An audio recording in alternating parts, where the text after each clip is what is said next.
I'm Jolene Wynn, and this is the Porn Addict's Wife Podcast, episode number 106, Indecision. Your life does not have to revolve around your husband's pornography addiction. You are not defined by his choices or by what he sees on a screen.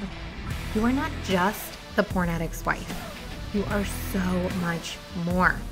In this podcast, I'm going to teach you how to go from handling it to healed. Because I've been where you are, and you don't have to stay there. My name is Jolene Wynn. I'm a member of the LDS faith, a certified life coach, and a wife of a former porn addict. And this is a podcast for the porn addict's wife.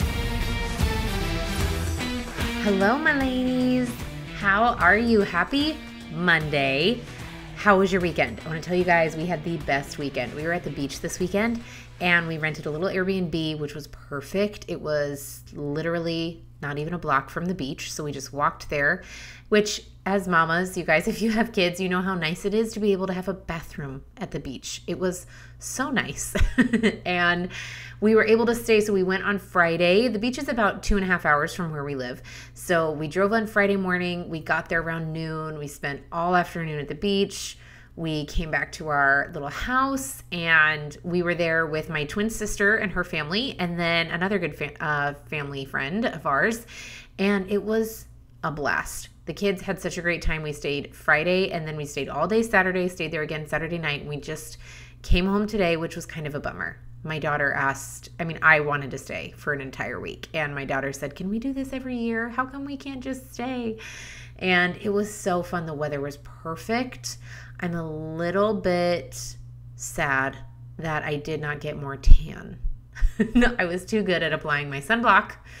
I really like to be tan. I wish I had been born much darker than I am. I love being tan, and I do get very tan, but I didn't want to burn because it was also the first weekend that we have actually had summer and been outside. And so anyway, not really a problem, but I was hoping to just suddenly be as dark as I am at the end of the summer after this 2 days. And I was a little bit bummed that didn't happen. Obviously it didn't, but my brain thought differently. But one thing that I was thinking about while I was there, I was thinking about how we were just at the beach, and I never once had a thought about my husband or his addiction or what he was thinking.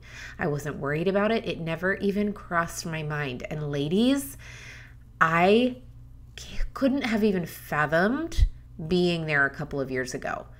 I remember just being so worried about trips that we would go on or vacations that we would go on, and whether or not I had to be in a swimsuit or whether we would just be around other women in swimsuits. And I used to have so much anxiety about it. And I know that there are so many of you that have that same anxiety, right? That bring up all of our insecurities, all of our fears. Is this going to trigger him? What does this mean? What if he has a thought? And then we spend just as much time obsessing over what we think he's thinking about than we do. And it clouds our ability to actually enjoy the trip, and even prevents us from going on the trip. I have spoken with so many of you who can't, or don't, I should say, who don't go on certain trips, don't go to the beach, don't go to the pool, don't do certain activities with your husband and your family because you are trying to avoid a situation that could be triggering for him and yourself. And ladies, I want to offer that doesn't have to be your life. Now, I know that it sounds a little bit too good to be true, and it sounds so far-fetched. It sounds so far away that it's not even possible, but it is. And I want to let you guys, I want you to give yourself permission to sit with that possibility, okay? And if you are ready to move from where you are to where I am, then come coach with me, and I'm going to show you exactly how to do that. This is the difference between managing the anxiety that you have on a beach trip and not having anxiety when you go on a beach trip. Do you guys even know that that's a possibility? It completely is, and I can teach you exactly how to do it. So come join me. This is a perfect segue into what I was going to talk to you guys about. I wanted to remind you all that today is Monday, and that means that today is the day where we start my trust workshop. If you guys don't know about it yet, come join me, okay? All you have to do is head to my website, joleneWynn.com. You can go to the Trust Workshop tab and you will see it there. All this is Monday, Tuesday, Wednesday of this week. I am doing a free workshop called How to Trust After Betrayal. Every single day at 1 p.m. Eastern Standard Time, I'm going to go live on Zoom. We're going to do a 60 to 90 minute call where I am going to teach content like I've never taught it before. I'm so excited about it. And I'm going to do so much coaching. I want to encourage y'all to come join me, come live and come all 3 days. Not only will you get a chance to get your individual self coached, right? You'll be able to ask me your specific questions to what you're thinking, what you're struggling with. You're going to get that one-on-one help. You're also going to be able to learn from what all of these other women are experiencing. And ladies, I'm so excited. We have over 50 women signed up for this workshop. And I know that may not seem mind-blowing to you, but it is mind-blowing to me because I cannot wait to coach each and every one of you. Every single woman that has signed up, I am going to coach, and I'm going to coach you hard, and I'm going to get you past the things that you're struggling with how to trust. And I am so excited about it. Guys, think of that number. I remember, you guys, I've said this so many times, but when I was first going through this with my husband, I literally thought my brain just couldn't even consider the fact that there were other women going through this as well. It just never crossed my mind because I don't know. Like I said, I'm a slow learner and don't think much, okay? So thinking that there are 50 women signed up for this workshop, I'm so elated. And I can't wait, like I said, to work with each one of you. Each of your 50 names that came up on my screen, I have looked at them. And I cannot wait to help you. So come all 3 days. They will be recorded. So if you can't make it live, you can sign up anyway, and you'll get access to the recordings to watch after the fact.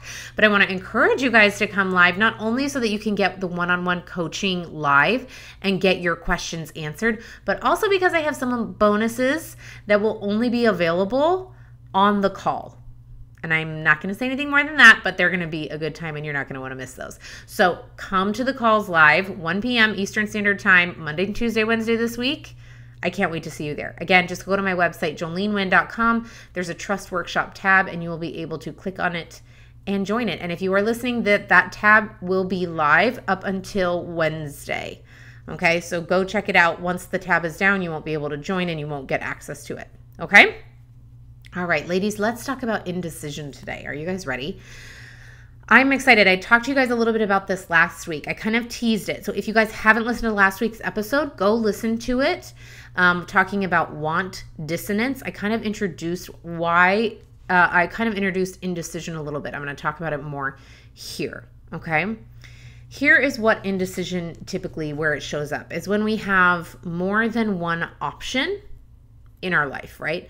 It's whether or not we should do this or whether we should do that. And usually what happens in our brains is, one, we use the word should, and two, we use the word can't.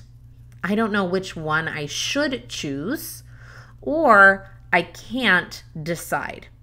Now, ladies, I'm going to nip this right in the bud right here. It's not that you can't decide, it's that you won't. That's really the key here, and I want you guys to see this. Can't kind of gives this illusion to our brains that we would if we were able, but it's outside of our control. Do you guys see the difference?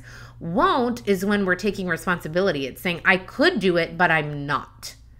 And it's very important to make that distinction in your brain, because the truth is that you can make the decision, and we'll go into all the reasons why we aren't, but you can make the decision, you're just not. And it's very important to recognize that that is a possibility, okay? And that you're just not taking it, rather than just releasing yourself of responsibility, right? That's what happens when we say, I can't. You're saying it's not my fault. If I could, I would, and that is a lie.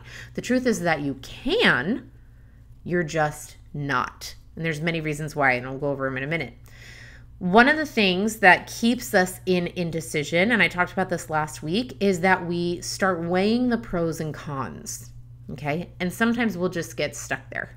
We just keep weighing pros and cons, hoping that something will shift in our circumstances to make the pros and cons more obvious, right? We're just going to sit here weighing the pros and cons and they're pretty much equal. So now I can't decide what to do.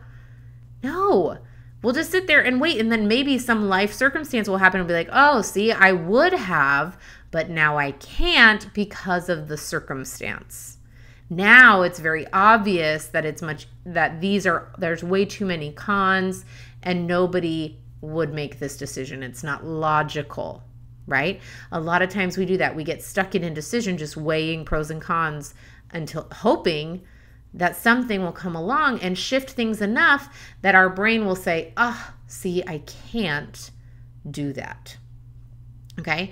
The other thing that happens with indecision is we get stuck in fear. Okay. We often get stuck in what if. Okay, but if I choose that, what if this happens? My husband used to be the king of this, you guys, literally the king. He would say, okay, in his brain, he'd have these conversations. All right, let's make this 5-year plan. Okay, well, there's 5-year plan part A, and part A has subsection 1A and 1B and 1C and 1D, and it also has subsection B, B12, B6, B14, B172. Like there were all of these variations, right? Of if I choose this, then this could happen, and if that happens, then A through Z could happen. And if A through Z happen, then each letter has its own list of A through Z. You guys, it's exhausting, and it doesn't help in any way, and then you just stay stuck not making a decision because all you're doing is getting stuck in this fear of what if.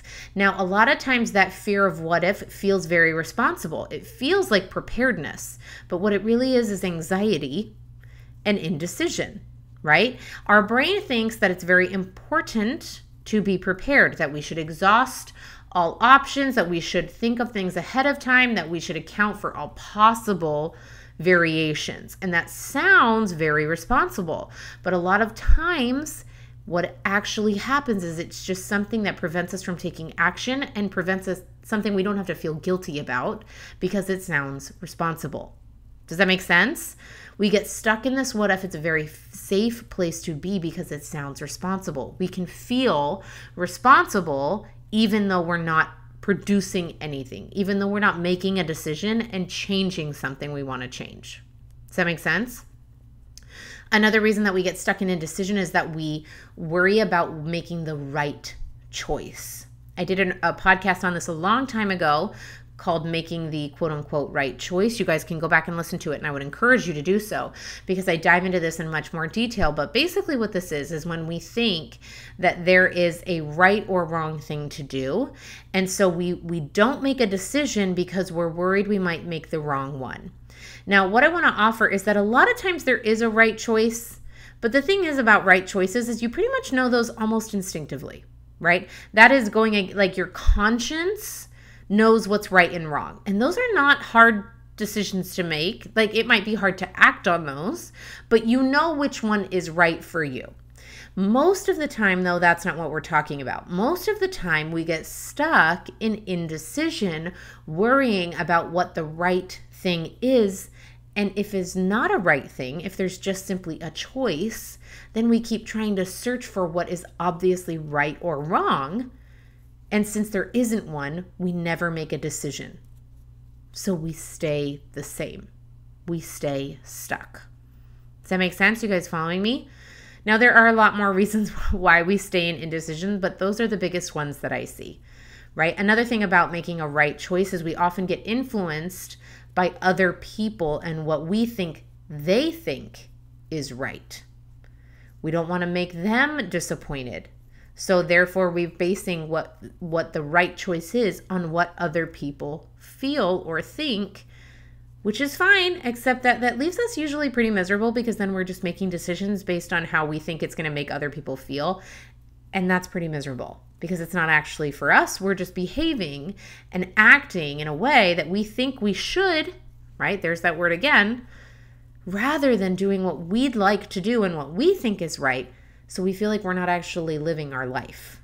We feel like we're not in control. We're just showing up and going through the motions and being who we think we should be or are supposed to be based on what we have been socialized to think. I actually hate that phrase, but, or what we think other people think. Okay. Now, one thing I want you guys to know about indecision, and I talked about this last week, is that indecision is actually a decision. Stay with me, okay? Not deciding actually moves us closer to one of our options, one of our choices that we're trying to decide between. Okay, let's do an example. If you're trying to decide whether to go back to work or not, you're like, I don't know, let's weigh these pros and cons. I don't know, I can't decide. What if I go back to work and then my kid goes to daycare and they actually like the daycare person more than they like me? Or what if my kid starts acting up? Or what if I don't make as much? Or how am I going to pay for daycare? Or all these things. Your brain goes into that and it gets stuck in indecision. Then not deciding keeps you not working, which is one of the things you're choosing between. Does that make sense? If your option is between not working and going back to work and indecision keeps you not working, that's pretty much closer to not working than it was to working. Now, a lot of times it might not even move you closer to one of the decisions, but indecision is a decision. You are deciding not to decide.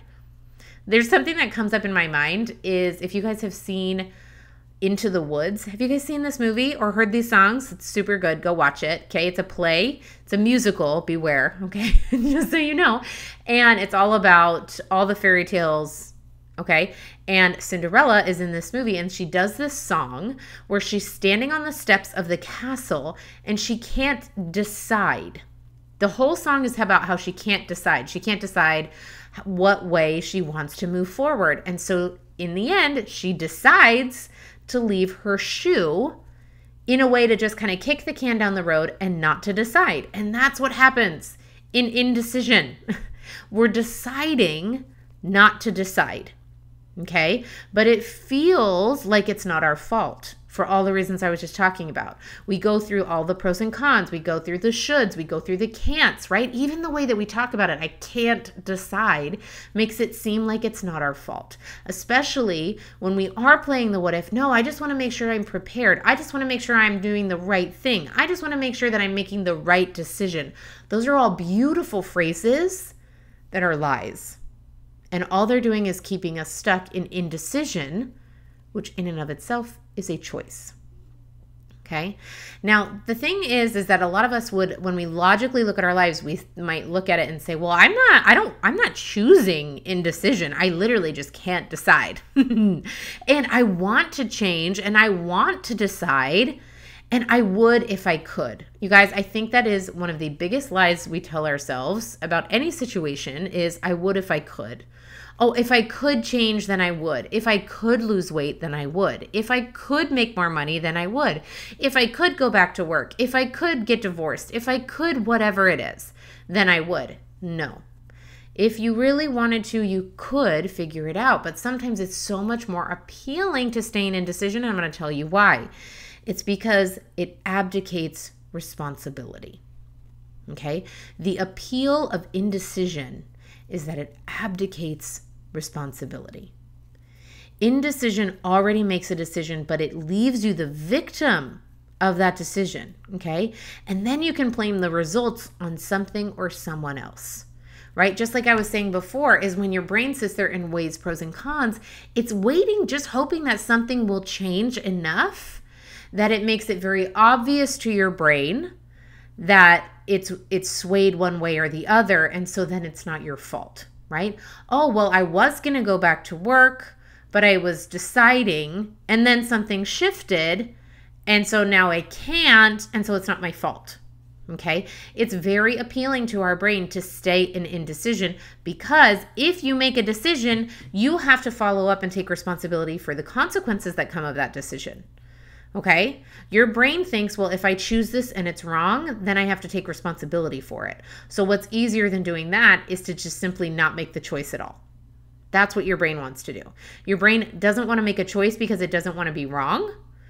And it wants to just stay and not make the choice at all. Okay? Because it would rather be stuck than be wrong. It wants to abdicate responsibility. It doesn't want to take responsibility for what comes next. The problem with this is that then you go nowhere. You go nowhere. You stay stuck. You don't make choices. You don't make decisions. You don't move yourself in any direction on purpose. You simply go through the motions. And that's why so many of us feel stuck. We feel like our life is just kind of going. We wake up and we're like, are we still here? Are we still dealing with this? And we are, because we aren't taking responsibility for our life choices. We aren't even making life choices because we don't want to take responsibility for them. And we're abdicating responsibility with indecision. Okay? One of the things that I hear so often, not only is this like, I can't decide, right? You see how it's abdicating responsibility? I can't. I would if I could, but I can't, right? I'm unable to, but if I were able to, I would, for sure. One of the biggest lies we tell ourselves subconsciously. The other one that I hear a lot is, I don't know what to do. This is a lie, ladies. And a lot of times it sounds, again, really important. Well, I don't know. I would, but I don't know. And since I don't know, I can't make a decision. Okay, the truth is, and my clients know this, I tell them all the time, they're not allowed to say, I don't know. The truth is that you do know. Sometimes it's just scary, or sometimes you just have to ask yourself more than once. Your brain thinks that I don't know is an answer. Did you guys know this? If you say, oh my gosh, well, how would I make that happen? And your brain says, well, I have no idea. Then your brain's like, oh, that's the answer. Okay. And then it stops asking. It stops looking for solutions to the problem because you've said there is no solution to this problem. But the truth is that that's not true. The truth is that your brain is a machine and a computer and very, very smart. And if you wanted to know the answer, you just have to keep telling it. So if you say, well, I don't know what I should do, you say, yeah, I do. Let's keep thinking about it. What could I do? You just have to keep reminding your brain that I don't know is not an answer.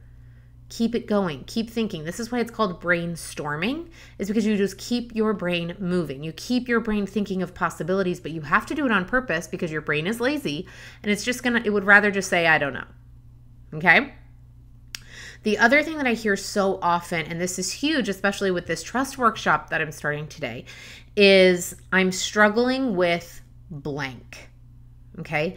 So many of you come and say, I'm struggling with blank. And this is a very sneaky little phrase that I have come to see is a mask for indecision. Really, I'm struggling because part of me wants this and part of me wants that. I talked about this last week. I'm struggling because I want this and I want that. And I'm struggling because I don't know how to reconcile that. I don't know what to do. I don't know what to choose. Okay, let's do the example of trust. I'm struggling with trust. It's a beautiful way to say, I can't decide what to do, which is really, I don't know how to do this. I don't know how to make this decision. I don't know how to make this choice. I'm scared of making the wrong one. I'm scared of taking responsibility for a choice that I do make. There's so many things in our life that are wrapped up in I'm struggling with.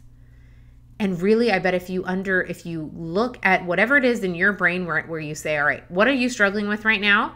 And you answer that question, I'm struggling with anxiety. I'm struggling with trust. I'm struggling with my weight. I'm struggling with my job or my boss or my mom. Okay, whatever it is that comes to your mind with I'm struggling with, I guarantee you there's a decision in there that you're not making, whether that's not to call your mom on Sundays or whether that's to quit your job, right? Does that make sense? Whether that's to trust your husband or to not trust your husband, whether that is to join a gym or pay for a nutritionist or to stop drinking soda or whatever it is. There's a decision in there that you're not making and your brain has wrapped it into I'm struggling with because it makes it feel like it's not your fault. Like this struggle is outside of your control, like you're doing your best and you just can't get there. And that might be true, but that doesn't mean that you can't change it. Okay? The problem with indecision is that you're stuck between where you are and where you want to be. Okay? We get lots of mental anxiety when we have this because we do a lot of back and forth, right? The problem with indecision is that when we're stuck there, then again, our brain is constantly weighing pros and cons. It's constantly taking in data and everything around us to try and see if there's a circumstance, if there's some kind of piece of information that we can take in that will sway us one way or the other, right? So it can be a lot of mental anxiety. Indecision is not a fun place to be. It's actually very heavy and our brain gets tired. Okay, we spend a lot of time overthinking. Okay, another problem with indecision, because of that overthinking, it's very emotionally draining, right? Not making a decision is way more emotionally draining than making a decision and sticking with it. Always, 100% of the time. Okay, because of that mental gymnastics. Our feelings come from our thoughts, right? So if we have a lot of overthinking happening, a lot of thoughts, we're going to have a lot more emotions. And that just takes up so much energy for us to be able to handle anything else, right? We get done. Okay, our leash, or our ability to handle things shortens. We get more frustrated, we get more exhausted, we can't figure things out. And when you're more emotionally drained, that mental anxiety feels worse. Okay? The other problem with indecision, ladies, is that then you don't get what you want. Did you know this? If you stay in indecision, then you don't get to choose. You're choosing not to choose. And what kind of a life is that, really? It's terrible. This is where you feel like you're living a life, but you're just going through the motions. This is where you feel like, wow, I've been on the same roller coaster for a really long time, and I'm not going anywhere. And I'm exhausted mentally and emotionally, and I can't change it, or I don't know how. You guys ever thought this? I don't like where I am, but I don't know how to change it. Ladies, if you did know, what would you choose? Not knowing, saying I don't know, is a lie. I want to challenge you guys to list 10 ways you could do that thing. That thing that you say you would change, but you don't know how. Sit down right now and make a list of 10 things you could do to change it. I want to lose weight, but I don't know how. List 10 things. I could hire a nutritionist. I could join a Facebook group. I could join Weight Watchers. You could join a gym. You could start going for walks. There are so many things. Just get your brain going and get it out of I don't know. I don't know is a lie. It's just keeping you stuck in indecision, which in and of itself is a choice. I would go back to school, but I don't know how we'd afford it. Make a list of 10 ideas of how you could. Ask your mom, cash out a 401k, sell your car. My coach, when she hired her coach, she sold her car for $8,000 and paid her coach $8,000. She needed $8,000 and she came up with the idea of selling her car, and that's how she paid for it. There are so many things that we could do. You could ask your mom for money. You could get a trust, use the money from the trust fund that your grandparents gave you, whatever it is. Okay, get a loan, whatever it is. There are so many ways that we can do things that we don't give ourselves options to even consider because we're too scared. Because if we come up with the possibilities, then that means it's possible. And if it's possible and we're not doing it, then we feel like we're somehow lacking. But ladies, we feel like there's possibility for failure and it's so scary that we don't even try. But ladies, not even trying is failing in advance because you're not even giving yourself the opportunity. And what if you succeed? Going a little bit off on a tangent here. It's almost a different podcast episode, but it's so important, ladies, to make decisions and to prove to yourself that you can. I want to challenge you guys again today. 10 ways, the thing that you're struggling with most, the thing that you feel stuck on, the thing that you would say, you know what, I would change this if I could, but I don't know how, or I can't decide. 10, give yourself 10 possibilities. How would I do it? And then you pick one. That's it. That's all it takes. Ladies, if you're struggling with trust, if that's something you're struggling with specifically, I want to encourage you to come join this workshop. I would trust him, but I don't know how. I can't trust him. I don't know if I should. I did at one point, but now I don't, and maybe I should change that. Struggling with indecision with whether or not you should trust him or even how to go about it, come join me. I'm going to coach you. I'm going to teach you how to do it. I'm going to help you learn how by coaching you on these calls. I love you ladies so much. Come join me this week on my trust workshop, and I'll see you guys next week on a brand new episode. So take care. All right, ladies, if you are loving what you are learning on the podcast, I want to invite you to come join my coaching program. This is where we take it to the next level and we actually start applying and learning the how of moving forward. This podcast has taught you the what, and the coaching program is where you're going to learn the how. This is where you learn how to actually start moving forward, process all of that pain that you feel, and let it go once and for all. If you are ready to finally move forward and stop living a life that revolves around your husband's pornography addiction, then I want to invite you to come join me today. Just head to my website, joleneWayne.com, and sign up today. I can't wait to see you there.